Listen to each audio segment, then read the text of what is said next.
কাতারের সমর্থনে পোস্ট দেওয়ায় আমিরাতি নাগরিক গ্রেফতার। কাতারের সমর্থনে অনলাইনে একটি ভিডিও পোস্ট করার দায়ে এক ব্যক্তিকে গ্রেফতার করেছে সংযুক্ত আরব আমিরাতের কর্তৃপক্ষ। গ্রেফতারকৃত ব্যক্তির নাম ঘানিম আবদুল্লাহ মাত্তার। ভিডিওতে তিনি বলেছেন, কাতার এটা প্রমাণ করেছে যে তাকে কাবু করা যাবে না।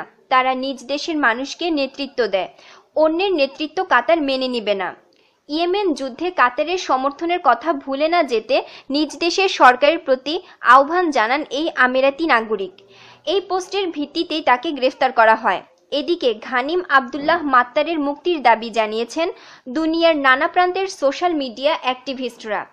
টুইটারে দেওয়া এক পোস্টে তার মুক্তির দাবি জানিয়েছে আন্তর্জাতিক মানবাধিকার সংস্থা অ্যামনেস্টি ইন্টারন্যাশনাল। সংস্থা বলছে, ভাই ঘানিম আবদুল্লার বিষয়ে যারা আমাদের সতর্ক করেছেন তাদের সবাইকে ধন্যবাদ। আমাদের টিম বিষয়টির প্রতি নজর রাখছে।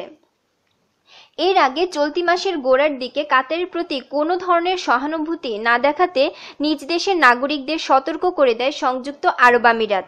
দেশটির অ্যাটর্নি জেনারেল হামাদ সাইফ আল শামসি বলেন, কাতারের জন্য যেই সহানুভূতি প্রকাশ করবে তার বিরুদ্ধেই কঠোর ব্যবস্থা নেওয়া হবে।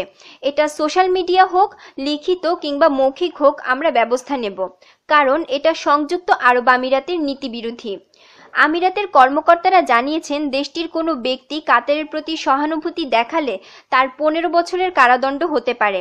এছাড়া অভিযুক্তদের 5 লাখ দিরহাম জরিমানাও করা হতে পারে।